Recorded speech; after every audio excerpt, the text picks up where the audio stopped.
La situación de los agentes diplomáticos de Estados Unidos en Venezuela ya se aclaró y Nicolás Maduro aseguró al gobierno de Estados Unidos que se les garantizarán todas las protecciones. Aún así, la crisis política entre Estados Unidos y Venezuela aún permanece.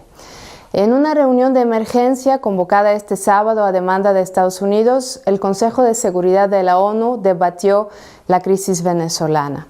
El secretario de Estado de Estados Unidos, Mike Pompeo, calificó de opresor y antidemocrático el gobierno de Nicolás Maduro y lanzó una disyuntiva a los Estados miembros de la comunidad internacional. O están con nosotros o están con el gobierno de Maduro. Estas palabras retumbaron en los oídos de quienes recordamos el famoso discurso de George W. Bush ante el Congreso de Estados Unidos a pocos días después de los atentados del 11 de septiembre de 2001. O están con nosotros o están contra nosotros. Esta es una guerra de la libertad contra el miedo, había dicho en este entonces el exmandatario de Estados Unidos.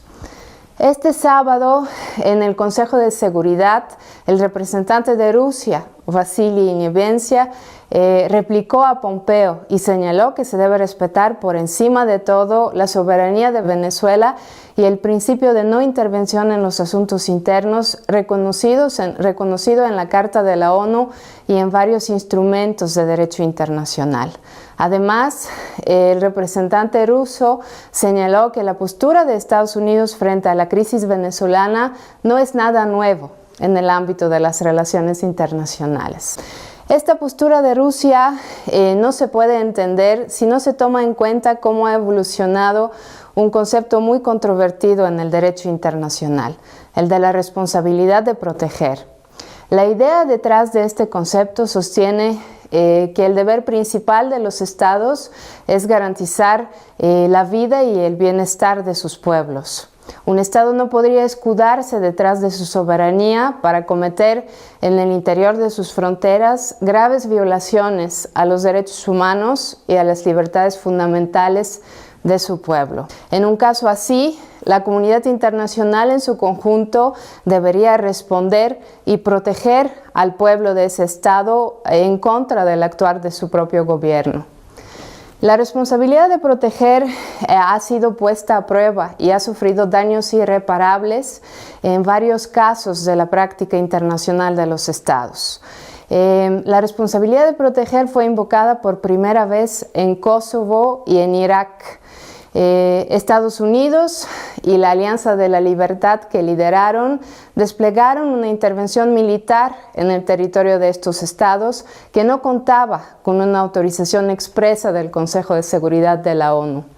Estas intervenciones demostraron tajantemente que la responsabilidad de proteger puede convertirse en un simple alibi para derrocar desde fuera a un régimen político interno. En Libia, en 2013, la responsabilidad de proteger fue invocada por primera vez en el contexto del capítulo 7 de la Carta de la ONU. En este caso, el Consejo de Seguridad sí votó una resolución que autorizó el despliegue de una intervención militar. Rusia votó a favor de esta resolución, pero la resolución establecía que la OTAN debía limitarse a una protección humanitaria del pueblo libio. No obstante, la OTAN hizo exactamente lo opuesto y suministró armas a los grupos rebeldes con el claro fin de derrocar al régimen del ya difunto coronel Muammar Gaddafi. Desde ese entonces, Rusia no ha podido superar el sentimiento de traición que le invadió por haber votado la resolución 1793 del Consejo de Seguridad. Los representantes de Rusia en el Consejo de Seguridad se han mostrado ferozmente opuestos a cualquier intervención del Consejo en conflictos internos alimentados por intereses políticos externos. Esta postura radical rusa ha sido muy criticada en la opinión pública porque en los hechos ha bloqueado la adopción de una resolución que pudiera poner fin al conflicto en Siria y al sufrimiento del pueblo sirio. En los hechos, los excesos de la Alianza de la Libertad en Kosovo, en Irak y en Libia están siendo pagados a precio de sangre por el pueblo sirio.